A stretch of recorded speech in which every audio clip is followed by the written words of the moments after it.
नमस्कार दोस्तों, कैसे हैं आप सभी। मैं विष्णु कुमार आप सभी का अपने YouTube चैनल के इस वीडियो पर हार्दिक स्वागत करता हूं। दोस्तों, इस वीडियो में मैं आप लोगों को इंटर बिहार बोर्ड एग्जाम 2025 से संबंधित फिजिक्स वाले सब्जेक्ट से जुड़े हुए टोटल 70 VBI ऑब्जेक्टिव प्रश्न बताने वाला हूं, जो आप लोगों के फाइनल बोर्ड एग्जाम के लिए बहुत ही महत्वपूर्ण होने वाले हैं। दोस्तों, यदि कल आप लोगों का भी एग्ज़ाम फिजिक्स का है, आप लोग भी कल फिजिक्स का पेपर देने वाले हैं, तो आप लोग इस वीडियो को ध्यान से देखिएगा। इस वीडियो में मैंने फिजिक्स से संबंधित जिन ऑब्जेक्टिव प्रश्नों को शामिल किया है, ये सभी के सभी प्रश्न कल आप लोगों के फिजिक्स वाले एग्ज़ाम के लिए बहुत ही महत्वपूर्ण होने वाले हैं, बहुत ही उपयोगी होने वाले हैं। तो चलिए बिना देर किए शुरू करते हैं अपने आज के इस वीडियो क्लासेज को। दोस्तों, यहाँ पर पहला सवाल है, किसी तार का प्रतिरोध 500 ओम है, उसकी विद्युत चालकता क्या होगी। आप लोगों को तार का विद्युत चालकता बताना है। बताएंगे कि यदि किसी तार का प्रतिरोध 500 ओम है तो उसकी विद्युत चालकता क्या होगी।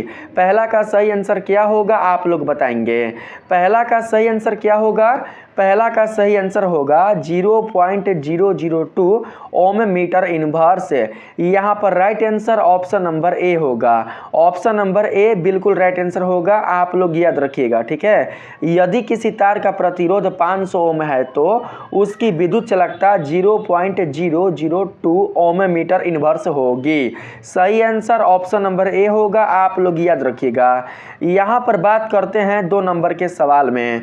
देखिए, 2 नंबर के सवाल में पूछा गया है दोस्तों, एक गैल्वेनोमीटर को आमीटर में बदलने में जोड़ा जाता है। जब एक गैल्वेनोमीटर को आमीटर में बदला जाता है तो गैल्वेनोमीटर में क्या जोड़ा जाता है, आप सभी को यही बताना है। यहाँ पर ऑप्शन आपके सामने है दोस्तों, समानांतर क्रम में निम्न प्रतिरोध, श्रेणी क्रम में उच्च प्रतिरोध, श्रेणी क्रम में निम्न प्रतिरोध, या फिर समानांतर क्रम में उच्च प्रतिरोध। 2 का यहाँ पर राइट आंसर क्या होगा, आप लोग बताएंगे। जब एक गैल्वेनोमीटर को आमीटर में बदला जाता है तो गैल्वेनोमीटर में क्या जोड़ा जाता है, आप लोग बताएंगे दोस्तों कि गैल्वेनोमीटर में क्या जोड़ा जाता है। यहाँ पर 2 का राइट आंसर हो जाएगा समानांतर क्रम में निम्न प्रतिरोध। गैल्वेनोमीटर को आमीटर में बदलने के लिए गैल्वेनोमीटर में समानांतर क्रम में निम्न प्रतिरोध जोड़ा जाता है, इसलिए right answer option number A होगा। तीसरा सवाल है, निम्नलिखित में से कौन चुंबकीय क्षेत्र की तीव्रता का मात्रक नहीं है। आप लोगों को बताना है कि निम्नलिखित में से कौन चुंबकीय क्षेत्र की तीव्रता का मात्रक नहीं है। तो दोस्तों, यहाँ पर जो आप न्यूटन प्रति एम्पियर स्क्वायर देख रहे हैं ना, यही बिल्कुल भी चुंबकीय क्षेत्र की तीव्रता का मात्रक नहीं है, इसलिए right answer option number D होगा, आप लोग याद रखिएगा। यहाँ पर दोस्तों बिल्कुल भी टेस्ला, वेबर प्रति मीटर स्क्वायर या फिर न्यूटन प्रति एम्पियर मीटर नहीं होगा। यहाँ पर राइट आंसर होगा न्यूटन प्रति ampere square. Option number D बिल्कुल राइट आंसर होगा।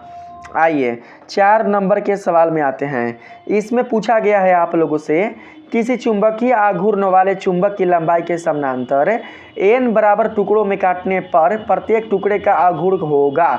आप लोगों से आघूर्णों की संख्या पूछा है, ठीक है। किसी चुंबकीय आघूर्ण वाले चुंबक की लंबाई के समानांतर n बराबर टुकड़ों में काटने पर प्रत्येक टुकड़े का आघूर्ण क्या होगा, आप लोगों को यही बताना है। तो दोस्तों, यहाँ पर हो जाएगा m/n, ठीक है। अगर चुंबकीय आघूर्ण m है और दोस्तों चुंबक की लंबाई के समानांतर n बराबर यानी टुकड़ों की संख्या n है, तो दोस्तों उसका सूत्र हो जाएगा m/n, आप लोग याद रखिएगा, ठीक है। चुंबकीय आघूर्ण बटा में बराबर टुकड़ों की संख्या, तो सही आंसर हो जाएगा m/n वाला। ऑप्शन नंबर ए बिल्कुल आप लोगों का राइट आंसर होगा। आइए 5 नंबर के सवाल में आते हैं। इसमें पूछा गया है आप लोगों से, यदि ds वेक्टर क्षेत्रफल सदिश पर चुंबकीय क्षेत्र b वेक्टर लंबवत हो तो ds क्षेत्र पर चुंबकीय फ्लक्स क्या होगा। चुंबकीय फ्लक्स का मान आप लोगों को बताना है। यदि ds क्षेत्रफल सदिश पर चुंबकीय क्षेत्र b वेक्टर लंबवत हो तो ds क्षेत्र पर चुंबकीय फ्लक्स का क्या मान होगा। तो यहाँ पर 5 का सही आंसर आप लोग बताएंगे। यहाँ पर दोस्तों 5 का जो सही आंसर होगा हमारे पास वो हो जाएगा ऑप्शन नंबर डी, यानी कि शून्य। शून्य होगा, आप लोग याद रखिएगा, ठीक है, शून्य होगा, 0 होगा। यहाँ पर 6 नंबर के सवाल में आते हैं। देखिए 6 नंबर के सवाल में कहा गया है समान दिशा में समान वेग से गतिमान इलेक्ट्रॉन किरण पुंज की प्रकृति क्या होगी। समान दिशा में समान वेग से, ठीक है, समान दिशा से समान वेग से गतिमान इलेक्ट्रॉन किरण पुंज की प्रकृति क्या होगी, आप लोग बताएंगे। अभिसारी होगी, अपसारी होगी, समानांतर होगी। 6 का सही आंसर बताएंगे दोस्तों। 6 का सही आंसर यहाँ पर हो जाएगा ऑप्शन नंबर सी, यानी कि समानांतर। यहाँ पर राइट आंसर हमारा ऑप्शन नंबर सी होगा, आप लोग याद रखेंगे। 7 नंबर के सवाल में आते हैं। पूछा गया है आप लोगों से एक बंद पृष्ठ के अंदर n द्विध्रुव स्थित है।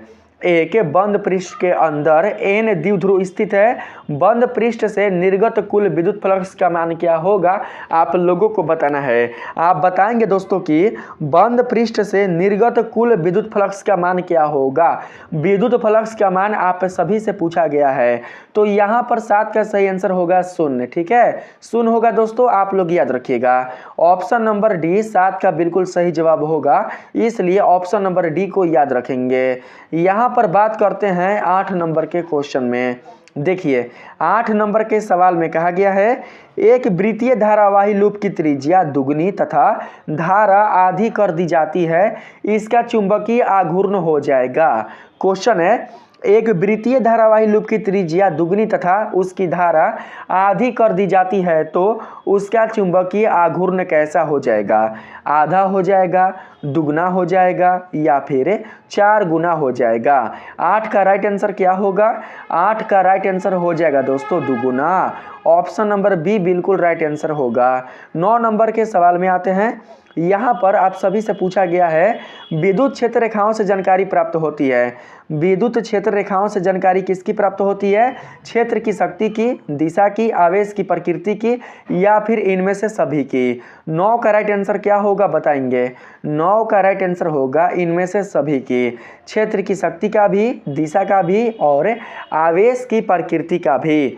9 का सही आंसर ऑप्शन नंबर डी होगा, आप लोग याद रखिएगा। यहाँ पर आते हैं 10 नंबर के सवाल में। देखिए दोस्तों 10 नंबर के सवाल में कहा गया है केवल धारिता युक्त प्रत्यावर्ती धारा परिपथ में धारा एवं वोल्टता के बीच कालांतर होता है। धारा एवं वोल्टता के बीच कालांतर कितना डिग्री का होता है, आप लोग बताएंगे, ठीक है। केवल धारिता युक्त प्रत्यावर्ती धारा परिपथ में धारा एवं वोल्टता के बीच कालांतर बताना है आप सभी को। 10 का सही आंसर क्या होगा, 10 का सही आंसर होगा 90 डिग्री। आप लोग याद रखिएगा 90 डिग्री राइट आंसर होगा। 12 नंबर के नहीं 11 नंबर सवाल में आते हैं। इसमें पूछा गया है एक गोलीय दर्पण को पानी में डुबा दिया जाता है, इसकी फोकस दूरी क्या हो जाएगी, बताएंगे। एक गोलीय दर्पण है, उसे पानी में डुबा दिया जाता है। आप सभी को बताना है दोस्तों कि उस गोलीय दर्पण की फोकस दूरी क्या हो जाएगी, घट जाएगी, बढ़ जाएगी, समान रहेगी या फिर इनमें से कोई नहीं। 11 का सही आंसर क्या होगा, 11 का सही आंसर होगा समान रहेगी, यानी कि उसके फोकस दूरी में कोई भी बदलाव नहीं होगा। Right answer option number C होगा, आप लोग याद रखेंगे, ऑप्शन नंबर सी। 12 नंबर के सवाल में आते हैं। देखिए 12 नंबर के सवाल में कहा गया है फोटो इलेक्ट्रिक प्रभाव में प्रकाश विद्युत धारा स्वतंत्र है। फोटो इलेक्ट्रिक प्रभाव में प्रकाश विद्युत धारा स्वतंत्र किससे है, आप लोग बताएंगे। आपतित प्रकाश से है, 2 इलेक्ट्रोडों के बीच लगाए गए विभवांतर से है, उत्सर्जक पदार्थ की प्रकृति से है या फिर आपतित प्रकाश की आवृत्ति से है। 12 का सही आंसर क्या होगा बताएंगे। 12 का सही आंसर होगा आपतित प्रकाश की आवृत्ति से। 12 का right answer option number D होगा, आप लोग याद रखिएगा, ऑप्शन नंबर डी। 13 नंबर के सवाल में आते हैं। पूछा गया है ट्रांजिस्टर के प्रवर्धन गुणांक की इकाई क्या होती है। ट्रांजिस्टर के प्रवर्धन गुणांक की इकाई बताएंगे आप लोग। वोल्ट होता है, एम्पियर होता है या फिर ओम होता है। 13 का सही आंसर क्या होगा, 13 का सही आंसर होगा कोई इकाई नहीं। ट्रांजिस्टर के प्रवर्धन गुणांक की जो इकाई होती है वो दोस्तों बिल्कुल भी नहीं होती है, यानी कि बीमाहीन होती है, ठीक है, मात्रा के हीन होती है। सही आंसर ऑप्शन नंबर डी होगा, आप लोग याद रखिएगा। 14 नंबर के सवाल में आते हैं। पूछा गया है आवेश का पृष्ठ घनत्व बराबर होता है। आवेश का पृष्ठीय घनत्व बराबर क्या होता है बताएंगे। आवेश का पृष्ठीय घनत्व बराबर होता है दोस्तों क्या, तो कुल आवेश बटा में कुल आयतन। आवेश का पृष्ठीय घनत्व बराबर होता है कुल आवेश बटा में कुल आयतन। यहाँ पर सही आंसर ऑप्शन नंबर सी होगा। ठीक है, 14 का राइट आंसर नहीं, 14 का राइट आंसर दोस्तों यहाँ आयतन है ना, क्षेत्रफल होगा। ऑप्शन नंबर बी होगा। ठीक है, ऑप्शन नंबर बी आप लोग याद रखिएगा। 14 का सही जवाब होगा ऑप्शन नंबर बी, कुल आवेश बटा में कुल क्षेत्रफल। ठीक है, आइए यहाँ पर बात करते हैं 15 नंबर के सवाल में। पूछा गया है पानी का पारा वैद्युत स्थिरांक क्या होता है। पानी का पारा वैद्युत जो स्थिरांक होता है उसका मान कितना होता है, तो यहाँ पर सही आंसर होगा 80। पानी का पारा वैद्युत स्थिरांक 80 होता है, इसलिए right answer option number A होगा। 16 नंबर के सवाल में है यदि किसी खोखले गोलीय चालक को धन आवेशित किया जाए तो उसके भीतर का विभव क्या होगा। अगर कोई दोस्तों खोखला गोला चालक है और उसके अगर उसको धनावेशित किया जाता है तो उसके भीतर का विभव क्या होगा, आप लोगों को यही बताना है। एक खोखले गोलीय चालक को जब धनावेशित किया जाए तो उसका विद्युत विभव क्या होगा, आप लोग बताएंगे। उसके भीतर विद्युत विभव का मान क्या होगा, तो दोस्तों यहाँ पर हमारे पास सही आंसर होगा धनात्मक और समरूप होगा। क्या होगा, धनात्मक और समरूप होगा। सही आंसर ऑप्शन नंबर बी होगा, ऑप्शन नंबर बी। 17 नंबर के सवाल में यहाँ पर आते हैं। देखिए 17 नंबर के सवाल में आप सभी से पूछा गया है ई वेक्टर तीव्रता के विद्युत क्षेत्र में पी वेक्टर द्विध्रुव आघूर्ण वाले विद्युत द्विध्रुव पर लगने वाले बल आघूर्ण का मान होगा। बल आघूर्ण का मान आप सभी को बताना है कि दोस्तों क्या होगा। ठीक है, तो यहाँ पर बल आघूर्ण का जो मान होगा वो हो जाएगा P vector cross multiply E vector. सही आंसर ऑप्शन नंबर ए होगा, आप लोग याद रखना। आते हैं 18 नंबर के सवाल में। पूछा गया है किसी गोलीय पृष्ठ के अंदर यदि प्लस क्यू आवेश रख दिया जाए तो संपूर्ण पृष्ठ से निकलने वाला विद्युत फ्लक्स का कितना होगा। किसी गोलीय पृष्ठ के अंदर यदि प्लस क्यू आवेश रख दिया जाए तो संपूर्ण पृष्ठ से निकलने वाला विद्युत फ्लक्स का मान क्या होगा, आप लोग बताएंगे। तो 18 का सही आंसर हो जाएगा दोस्तों क्यू बटा में epsilon naught. Option number B 18 का राइट आंसर होगा, ऑप्शन नंबर बी। 19 नंबर के सवाल में आते हैं। देखिए 19 नंबर के सवाल में पूछा गया है आवेशित चालक की स्थितिज ऊर्जा होती है। आवेशित चालक की स्थितिज ऊर्जा का मान बताइए। तो आवेशित चालक की स्थितिज ऊर्जा का मान कितना होता है, तो दोस्तों वो होता है 1/2 CV²। ऑप्शन नंबर बी बिल्कुल राइट आंसर होगा। 20 नंबर के सवाल में आते हैं। पूछा गया है विद्युतीय क्षेत्र में किसी विद्युत द्विध्रुव को घुमाने में किया गया कार्य जो होता है। विद्युतीय क्षेत्र में किसी विद्युत द्विध्रुव को घुमाने में किया गया कार्य क्या होता है, तो यहाँ पर 20 का सही आंसर हो जाएगा W बराबर PE into 1 minus cos theta. W बराबर PE into 1 minus cos theta. सही आंसर ऑप्शन नंबर ए होगा, आप लोग याद रखना। 21 नंबर के सवाल में आते हैं। देखिए 21 नंबर के सवाल में कहा गया है प्रभावी धारिता 5 माइक्रोफैराड को प्राप्त करने के लिए सिर्फ 2 माइक्रोफैराड के कम से कम कितने संधारित्र की आवश्यकता होगी। संधारित्र की संख्या आप लोगों को बताना है, तो बताएंगे यहाँ पर दोस्तों कि सही आंसर क्या होगा। सही आंसर हमारे पास हो जाएगा दोस्तों 4, ऑप्शन नंबर ए। ठीक है, कम से कम 4 संधारित्र की आवश्यकता होगी, इसलिए सही आंसर ऑप्शन नंबर ए होगा। 22 नंबर के सवाल में आते हैं। पूछा गया है 3 संधारित्र जिनके प्रत्येक की धारिता C है, श्रेणी क्रम में जुड़े हैं, उनकी तुल्य धारिता क्या होगी। तुल्य धारिता आप सभी को बताना है, तो यहाँ पर दोस्तों सही आंसर क्या हो जाएगा, यहाँ पर 22 के लिए राइट आंसर हो जाएगा C/3। उनकी तुल्य धारिता C/3 होगी। ऑप्शन नंबर सी बिल्कुल राइट आंसर होगा। आइए 23 नंबर के सवाल में आते हैं। इसमें पूछा गया है 1 माइक्रोफैराड धारिता वाले संधारित्र की पट्टियों के बीच 1 वोल्ट विभवांतर रखने पर आवेशित संधारित्र पर आवेश होगा। आवेशित संधारित्र पर आवेश का मान क्या होगा आप लोग बताएंगे। तो 1 माइक्रोकुलाम, ठीक है, 1 माइक्रोकुलाम बिल्कुल राइट आंसर होगा। ऑप्शन नंबर आप लोग बी को याद रखना दोस्तों, 1 माइक्रोकुलाम। 24 नंबर सवाल में है प्रतिरोधों के समानांतर क्रम में निम्नलिखित में से कौन सा समान रहती है। प्रतिरोधों के समानांतर क्रम में निम्नलिखित में कौन राशि समान रहती है, आप लोगों को उस राशि का नाम बताना है। तो यहाँ पर 24 के लिए राइट आंसर हो जाएगा दोस्तों विभवांतर। विभवांतर भौतिक राशि ही समान रहती है, इसलिए right answer option number A होगा। 25 नंबर के सवाल में आते हैं, पूछा गया आप सभी से, यहाँ पर बोला जा रहा है पदार्थ की प्रतिरोधकता के लिए निम्नलिखित में कौन सही है। पदार्थ की प्रतिरोधकता के लिए निम्नलिखित में कौन सही है आप लोग बताएंगे। Option number A, option number B, option number C या फिर ऑप्शन नंबर डी। यहाँ पर 25 का सही आंसर क्या होगा आप लोग बताइए। 25 का दोस्तों सही आंसर हो जाएगा ऑप्शन नंबर ए। यहाँ पर हो जाएगा rho is equal to R into A upon L. सही आंसर हो जाएगा ऑप्शन नंबर ए, ठीक है। यहाँ पर ऑप्शन नंबर ए को आप लोग याद रखिएगा, ऑप्शन नंबर ए। 26 नंबर के सवाल में आते हैं, देखिए इसमें पूछा गया है क्रिकहॉफ का बिंदु नियम पालन करता है। क्रिकहॉफ का कॉक नहीं, क्रिकहॉफ का बिंदु नियम किसका पालन करता है, किस सिद्धांत का पालन करता है, आप सभी को उस सिद्धांत का नाम बताना है। तो 26 का यहाँ पर राइट आंसर हो जाएगा आवेश की संरक्षणता का सिद्धांत। आवेश की संरक्षणता का सिद्धांत सही आंसर ऑप्शन नंबर बी होगा, आवेश की संरक्षणता का सिद्धांत। आप लोग ऑप्शन नंबर बी को याद रखिएगा। 27 नंबर सवाल में आते हैं, देखिए 27 नंबर सवाल में आप लोगों से क्या कहा गया है, बोला गया है परिपथ का गुण जो विद्युतीय ऊर्जा को ताप में बदलता है।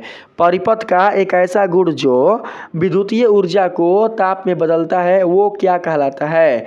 प्रतिरोध कहलाता है, धारा कहलाता है, वोल्टता कहलाता है या फिर विद्युत वाहक बल कहलाता है, क्या कहलाता है आप लोग बताएंगे। तो यहाँ पर दोस्तों 27 के लिए राइट आंसर हमारे पास हो जाएगा प्रतिरोध, ऑप्शन नंबर ए, ठीक है। प्रतिरोध कहलाता है, आप लोग याद रखिएगा।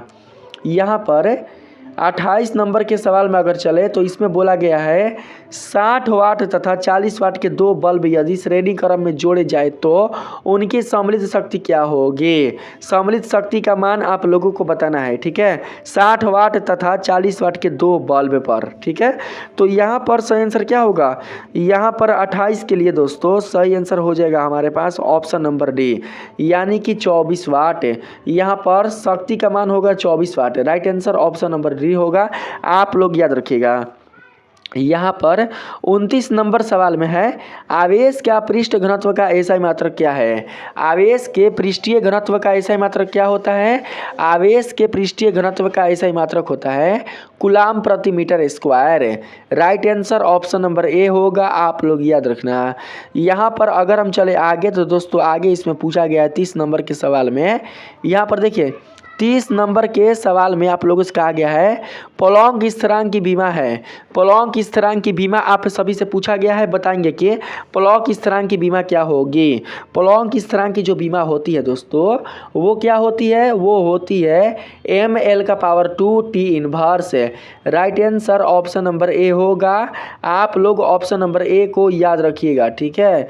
यहाँ पर ऑप्शन नंबर ए बिल्कुल राइट आंसर होगा। 31 नंबर सवाल में आते हैं, ठीक है। 31 नंबर सवाल है चुंबकीय यामोत्तर और भौगोलिक यामोत्तर के बीच के कोण को क्या कहा जाता है, बताइए क्या कहा जाता है दोस्तों। यहाँ पर पूछा गया क्वेश्चन में चुंबकीय यामोत्तर और भौगोलिक यामोत्तर के बीच के कोण को क्या कहते हैं। चुंबकीय नीति, चुंबकीय द्विघात, चुंबकीय आघूर्ण या फिर चुंबकीय क्षेत्र की शक्ति।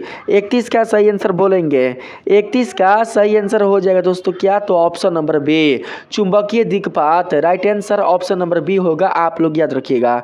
32 नंबर सवाल में आते हैं, देखिए इसमें आप लोगों से कहा गया है, यहाँ पर दोस्तों आप लोगों से कहा गया है 32 नंबर में चुंबकीय आघूर्ण एम वेक्टर की दिशा क्या होती है। आप लोग बताएंगे चुंबकीय आघूर्ण एम वेक्टर की दिशा क्या होती है। तो यहाँ पर 32 के लिए राइट आंसर क्या होगा, 32 के लिए दोस्तों राइट आंसर हो जाएगा यहाँ पर ऑप्शन नंबर सी दक्षिणी ध्रुव से उत्तरी ध्रुव की ओर। चुंबकीय आघूर्ण एम वेक्टर के लिए दिशा जो होती है वो होती है दक्षिणी ध्रुव से उत्तरी उत्तरी ध्रुव की ओर। Right answer option number C होगा। यहाँ पर 23 नंबर सवाल में आते हैं, पूछा गया है चुंबकीय फ्लक्स का एसआई मात्रक है। चुंबकीय फ्लक्स का एसआई मात्रक क्या होता है? चुंबकीय फ्लक्स का जो एसआई मात्रक होता है दोस्तों वो होता है weber. Right answer option number B होगा, आप लोग याद रखिएगा, ठीक है दोस्तों। यहाँ पर 34 नंबर के सवाल में कहा गया है 5 टेस्ला का चुंबकीय क्षेत्र बराबर है। आप सभी को बताना है कि 5 टेस्ला का चुंबकीय क्षेत्र किसके बराबर होता है। तो यहाँ पर सही आंसर क्या होगा? यहाँ पर सही आंसर होगा ऑप्शन नंबर ए, 5 गुना वेबर प्रति मीटर स्क्वायर। दोस्तों आप सभी जानते हैं कि 1 टेस्ला बराबर होता है वेबर प्रति मीटर स्क्वायर। जब 1 टेस्ला बराबर वेबर प्रति मीटर स्क्वायर होता है तो 5 टेस्ला बराबर क्या होगा? 5 टेस्ला बराबर 5 गुना वेबर प्रति मीटर स्क्वायर होगा। तो यहाँ पर राइट आंसर 34 का ऑप्शन नंबर ए होगा, आप लोग याद रखिएगा, ठीक है। चलिए यहाँ पर 35 नंबर के सवाल में आते हैं। बोला गया है अनयोन्य प्रेरकत्व का मात्रक है। अनयोन्य प्रेरकत्व का मात्रक कौन है? अनयोन्य प्रेरकत्व का मात्रक है हेनरी। यहाँ पर सही आंसर ऑप्शन नंबर सी होगा, आप लोग याद रखिएगा। 36 नंबर के सवाल में कहा गया है प्रतिबाधा का मात्रक होता है। प्रतिबाधा कहा जाता है प्रतिरोध का, और आप सभी जानते हैं दोस्तों कि प्रतिरोध का मात्रक होता है ओम, इसलिए प्रतिबाधा का भी मात्रक क्या होगा? प्रतिबाधा का भी मात्रक ओम ही होगा। Right answer option number B होगा, याद रखिएगा। 37 नंबर सवाल में आते हैं, पूछा गया है एक प्रत्यावर्ती विद्युत धारा का समीकरण I बराबर 0.6 sin 100 पाई टी से निरूपित होता है। विद्युत धारा की आवृत्ति क्या होगी? आप लोगों को बताना है विद्युत धारा की आवृत्ति क्या होगी। तो यहाँ पर 37 का राइट आंसर हो जाएगा दोस्तों ऑप्शन नंबर बी, यानी कि 50। विद्युत धारा की आवृत्ति 50 होगी, इसलिए सही आंसर ऑप्शन नंबर बी होगा। 38 नंबर सवाल में आते हैं, पूछा गया है एक प्रतिरोधक के आर पार प्रत्यावर्ती धारा का वोल्टेज मापा जा सकता है किसके द्वारा?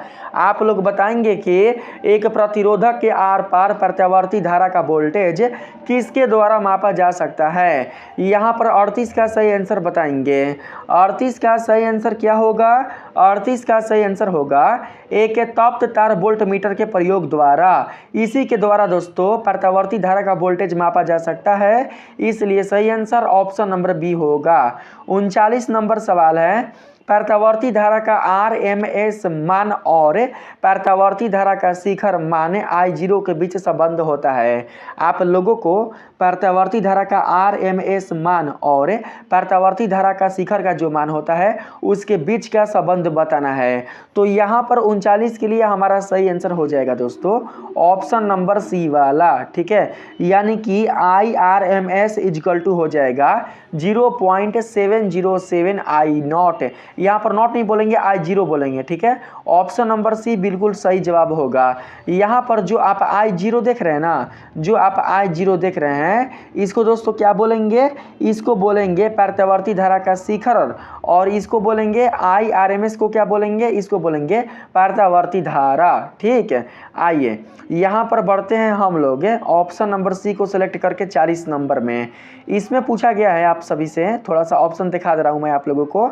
देखिए इसमें कहा गया है शक्ति गुणांक के लिए निम्नलिखित में कौन संबंध सही है। शक्ति गुणांक के लिए निम्नलिखित में कौन संबंध सही है, आप लोगों को यही बताना है। तो यहाँ पर 40 का राइट आंसर होगा दोस्तों ऑप्शन नंबर सी, शक्ति गुणांक बराबर यथार्थ माध्य शक्ति बटा में आभासी माध्य शक्ति। 40 का सही आंसर ऑप्शन नंबर सी होगा, आप लोग याद रखिएगा।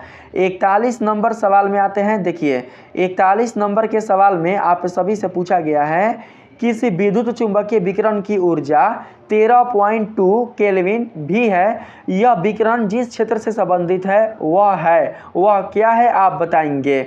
यह किस क्षेत्र से संबंधित है, आप बताएंगे। दृश्य प्रकाश से, एक्स किरण से, पराबैंगनी से, या फिर अवरक्त किरणें से। 41 का राइट आंसर क्या होगा बोलेंगे? 41 का राइट आंसर होगा एक्स किरण। एक्स किरण से संबंधित है, इसलिए right answer option number B होगा। यहाँ पर 42 नंबर के सवाल में आप लोगों से पूछा गया है जल को कीटाणु रहित करने के लिए क्या उपयुक्त किया जाता है? जल को कीटाणु रहित करने के लिए क्या किया जाता है? तो दोस्तों इसका सही आंसर हमारे पास हो जाएगा पैराबैंगनी विकिरण। पैराबैंगनी जो विकिरण है उसी का उपयुक्त किया जाता है, उसी का प्रयोग किया जाता है। सही आंसर ऑप्शन नंबर बी होगा। 43 नंबर के सवाल में कहा गया है दूर संचार के लिए उपयुक्त विकिरण है। दूर संचार के लिए उपयुक्त विकिरण कौन है?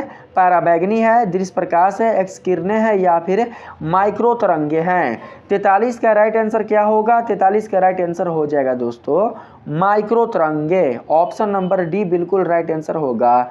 44 नंबर के सवाल में कहा गया है पैराबैंगनी किरणों को फोकस करने के लिए किस पदार्थ का लेंस प्रयुक्त करेंगे? पैराबैंगनी किरणों को फोकसित करने के लिए किस पदार्थ का लेंस प्रयुक्त करेंगे बताएंगे। तो यहाँ पर 44 का सही आंसर होगा क्वार्टज। क्वार्टज, ठीक है, क्वार्टज वाले पदार्थ का ही दोस्तों हम लोग प्रयोग करेंगे, इसलिए right answer option number A होगा। यहाँ पर 45 नंबर के सवाल में पूछा गया है कुहरे में फोटोग्राफी के लिए प्रयुक्त फिल्म होती है। कुहरे में फोटोग्राफी के लिए प्रयुक्त फिल्म कौन होती है? पोलेरॉइड, औरक्त, पैराबैंगनी या साधारण। यहाँ पर 45 का सही आंसर हो जाएगा हमारे पास औरक्त। ऑप्शन नंबर बी बिल्कुल राइट आंसर होगा औरक्त। आप लोग बिल्कुल भी दोस्तों नहीं भूलिएगा, ठीक है। 46 नंबर के सवाल में आते हैं। इसमें कहा गया है तालाब की तली कुछ ऊपर उठी हुई प्रतीत होती है, इसका कारण है। तालाब की तली कुछ ऊपर उठी हुई प्रतीत होती है, इसका मुख्य कारण क्या है? तो दोस्तों इसका सही आंसर हो जाएगा प्रकाश का क्या? तो हो जाएगा दोस्तों यहाँ पर 50 का नहीं, यहाँ पर प्रकाश का ना 50 अभी गया नहीं है। यहाँ पर दोस्तों प्रकाश का व्यक्तीकरण होगा कि प्रकाश का परावर्तन होगा? क्या होगा? तो दोस्तों प्रकाश का नहीं व्यक्तीकरण होगा और ना ही प्रकाश का परावर्तन होगा तो प्रकाश का अपवर्तन। सही आंसर ऑप्शन नंबर सी होगा। 47 नंबर के सवाल में आते हैं। इसमें कहा गया है एक पीन छिद्र कैमरा किस सिद्धांत पर कार्य करता है? एक पीन छिद्र कैमरा किस सिद्धांत पर कार्य करता है? तो 47 का यहाँ पर सही आंसर हो जाएगा प्रकाश के रेखीय प्रसारण पर। प्रकाश के रेखीय प्रसारण पर ही काम करता है, तो right answer option number D होगा। 48 नंबर के सवाल में है एक माध्यम से दूसरे माध्यम में जाने पर प्रकाश की किरण मुड़ जाती है, किरण के मुड़ने को क्या कहा जाता है? किरण के मुड़ने को क्या कहा जाता है? किरण के मुड़ने को अपवर्तन कहा जाता है, याद रखिएगा। ऑप्शन नंबर सी 48 का राइट आंसर होगा। 49 नंबर के सवाल में आते हैं। इसमें आप सभी से पूछा गया है 49 नंबर में जब सफेद प्रकाश की किरण लेंस में प्रवेश करती है तो निम्न में से किस में परिवर्तन होता है? जब सफेद प्रकाश की किरण लेंस में प्रवेश करती है, हमारे आंखों के लेंस में प्रवेश करती है, तो निम्न में से किस में परिवर्तन होता है? तो 49 के यहाँ पर राइट आंसर हो जाएगा ऑप्शन नंबर ए, वेग और तरंगदैर्घ्य में। वेग और तरंगदैर्घ्य में परिवर्तन करती है, ना कि अपने आवृत्ति में परिवर्तन करती है, तो सही आंसर ऑप्शन नंबर ए होगा। 50 नंबर के सवाल में कहा गया है विभिन्न दिशाओं में कॉर्निया की वक्रता में असमानता के कारण उत्पन्न दृष्टि दोष को क्या कहते हैं?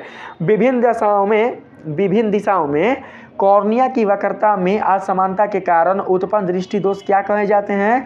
तो दोस्तों यहाँ पर हमारा सही आंसर होगा अविद्युक्ता। अविद्युक्ता ही 50 का राइट आंसर होगा, ऑप्शन नंबर डी। 51 नंबर सवाल में है हाइड्रोजन स्पेक्ट्रम में जब संक्रमण किसी उच्च कक्षा से दूसरी कक्षा में होता है तो क्या प्राप्त होता है? हाइड्रोजन स्पेक्ट्रम जब संक्रमण किसी उच्च कक्षा से दूसरी कक्षा में होता है तो हमें क्या प्राप्त होता है? लाइमन श्रेणी, बामर श्रेणी, पास्टन श्रेणी या फिर भूंड श्रेणी? यहाँ पर 51 का राइट आंसर बताएंगे। 51 का राइट आंसर होगा दोस्तों ऑप्शन नंबर बी, यानी कि बामर श्रेणी। ऑप्शन नंबर बी को याद रखेंगे। यहाँ पर 52 नंबर के सवाल में आते हैं। देखिए 52 नंबर सवाल है नाभि का घनत्व लगभग होता है। नाभि का घनत्व लगभग कितना होता है बताएंगे। नाभि का जो घनत्व होता है दोस्तों वो होता है लगभग कितना? तो होता है 2.29 गुणा 10 के पावर 17 किलोग्राम मीटर माइनस 3, या फिर बोल सकते हैं मीटर इनवर्स क्यूब। सही आंसर ऑप्शन नंबर सी होगा। 53 नंबर के सवाल में आते हैं। इसमें आप सभी से पूछा गया है नाभिक से अल्फा कण उत्सर्जित होने पर परमाणु संख्या कितना से घटता है? नाभिक से अल्फा कण उत्सर्जित होने पर परमाणु संख्या कितना से घटता है, आप सभी बताएंगे। तो यहाँ पर दोस्तों 53 का राइट आंसर हो जाएगा 2। ऑप्शन नंबर बी बिल्कुल सही जवाब होगा। 54 नंबर सवाल है दोस्तों, कैथोड किरणें होती है। कैथोड किरणें इलेक्ट्रॉन होती है, न्यूट्रॉन होती है, प्रोटॉन होती है या फोटोन होती है? तो 54 का यहाँ पर सही आंसर हो जाएगा ऑप्शन नंबर ए, इलेक्ट्रॉन होती है। 55 नंबर सवाल है, हाइड्रोजन बम आधारित है। हाइड्रोजन बम किस पर आधारित है? हाइड्रोजन जो बम है दोस्तों वो किस पर आधारित है? वो आधारित है केवल नाभिकीय संलयन पर। किस पर? नाभिकीय संलयन पर। तो सही आंसर ऑप्शन नंबर बी हो जाएगा हमारा। 56 नंबर सवाल है, अल्फा कण इलेक्ट्रॉन है, हीलियम का परमाणु है, हीलियम का नाभिक है या फिर हाइड्रोजन का नाभिक है? यहाँ पर दोस्तों बताएंगे कि अल्फा कण क्या है।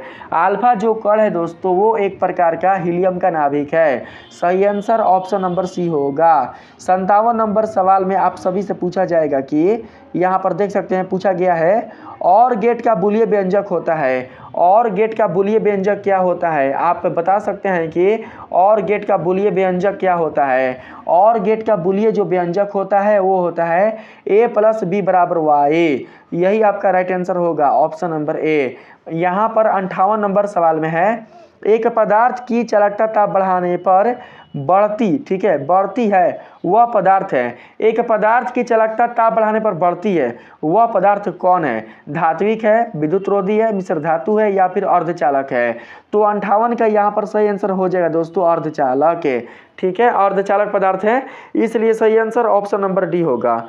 आप लोग समझ कर रखिएगा। ठीक है, एक पदार्थ की चालकता ताप बढ़ाने पर उसका जो एक पदार्थ की चालकता ताप बढ़ाने पर जो उसका ताप होता है वो बढ़ता है, तो इसका मतलब यह हुआ कि वह पदार्थ अर्धचालक है। Right answer option number D होगा।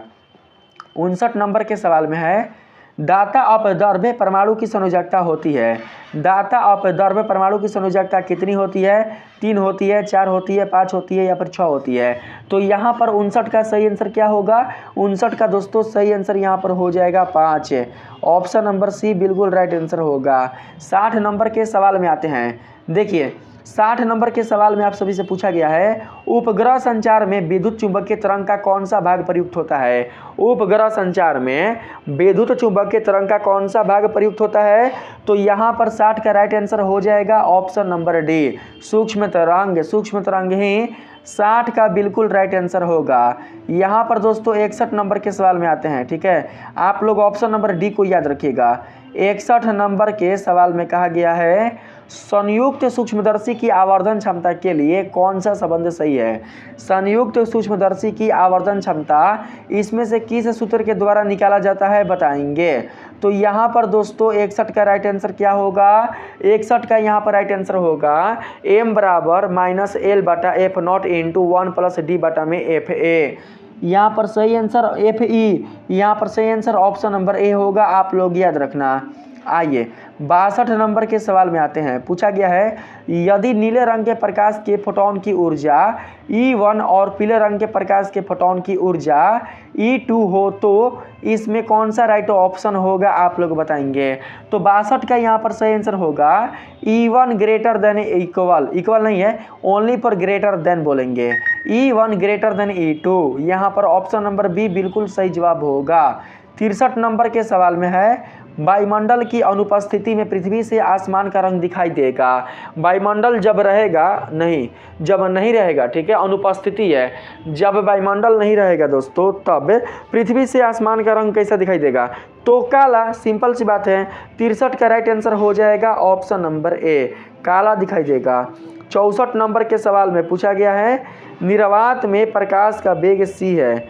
निर्वात में प्रकाश का वेग c है, कांच में इसका वेग कितना होगा, आप लोगों को बताना है। कांच में इसका वेग कितना होगा? तो 64 का यहाँ पर सही आंसर हो जाएगा दोस्तों 2c/3। सही आंसर ऑप्शन नंबर बी होगा। 65 नंबर सवाल में आते हैं। यहाँ पर बोला गया है, प्रकाश फोटोन की ऊर्जा होती है। प्रकाश फोटोन की ऊर्जा कितनी होती है? प्रकाश फोटोन की जो ऊर्जा होती है वो होती है hv। सही आंसर ऑप्शन नंबर ए होगा। 66 नंबर के सवाल में कहा गया है, विनाशी व्यक्तीकरण के लिए विनाशी व्यक्तिकरण के लिए पथांतर होना चाहिए। पथांतर क्या होना चाहिए बताएंगे। तो 66 का सही आंसर देख लीजिए, यहाँ पर 66 का सही आंसर हो जाएगा 2n+1 λ/2। यहाँ पर राइट आंसर 66 का ऑप्शन नंबर बी होगा, आप लोग याद रखिएगा। ऑप्शन नंबर बी को हम लोग याद रखेंगे, ठीक है। यहाँ पर आते हैं 67 नंबर के सवाल में। देखिए दोस्तों, यहाँ पर आप लोगों से 67 नंबर में क्या पूछा गया है आप देख सकते हैं। यहाँ पर 67 है ना, 67 का तो 66 का मैंने भी बताया ना दोस्तों, 66 का मैंने यहाँ पर भी बताया, सही है। 67 का आते हैं। साबुन का बुलबुला सूर्य के प्रकाश में रंगीन दिखाई देता है, इसका कारण है। साबुन का जो बुलबुला है वो सूर्य के प्रकाश में रंगीन दिखाई देता है, आप सभी को इसका कारण बताना है। तो कारण क्या हो जाएगा, कारण हो जाएगा प्रकाश का व्यक्तिकरण। सही ऑप्शन ऑप्शन नंबर सी होगा, याद रखिएगा। 68 नंबर के सवाल में है, डेविसन जर्मर प्रयोग से इलेक्ट्रॉन का जिस प्रकृति का सत्यापन हुआ वह थी। डेविसन जर्मर प्रयोग से इलेक्ट्रॉन की जिस प्रकृति का सत्यापन हुआ था, आप लोगों को वह प्रकृति बताना है। तो यहाँ पर दोस्तों 68 का करेक्ट आंसर हो जाएगा तरंग आवृत्ति। सही आंसर ऑप्शन नंबर बी होगा, याद रखिएगा। 69 नंबर के सवाल में कहा गया है, फोटो इलेक्ट्रॉन के लिए निरोधी विभव है। फोटो इलेक्ट्रॉन के लिए निरोधी विभव कौन है बताएंगे। तो 69 का यहाँ पर सही आंसर हो जाएगा, आपतित प्रकाश की आवृत्ति तथा कैथोड के पदार्थ की प्रकृति दोनों पर निर्भर करता है। सही आंसर यहाँ पर हो जाएगा ऑप्शन नंबर सी, आप लोग याद रखिएगा। 70 नंबर के सवाल में आते हैं। पूछा गया है, रीडबर्ग नियतांक का मात्रक है। रीडबर्ग नियतांक का मात्रक है। यहाँ पर नियतांक कितना होगा, तो नियतांक का मात्रक कितना होगा, मात्रक बताना है जी। यहाँ पर मात्रक दोस्तों हो जाएगा मीटर इनवर्स, ठीक है। यही हो जाएगा मात्रक किसका, तो रीडबर्ग नियतांक का। तो दोस्तों इस प्रकार से आप देख सकते हैं कि मैंने इस वीडियो में आप लोगों के फिजिक्स वाले सब्जेक्ट से जुड़े हुए टोटल 70 VBI ऑब्जेक्टिव प्रश्न का सॉल्यूशन करा दिया है। मुझे उम्मीद है कि आप सभी को सारे प्रश्न अच्छे से समझ में आए होंगे और उनके जो उत्तर है वो भी समझ में आए होंगे। अगर दोस्तों आप लोगों को किसी प्रश्न का उत्तर पता नहीं होगा तो आप लोग उस प्रश्न के उत्तर को अच्छे से याद कर लीजिएगा, ठीक है। वीडियो अच्छा लगा है तो वीडियो को एक लाइक जरूर से कीजिएगा। चैनल को अभी तक अगर आपने सब्सक्राइब नहीं किया है तो जरूर से सब्सक्राइब कर लीजिए। मिलते हैं फिर से एक नए वीडियो के साथ, तब तक के लिए धन्यवाद।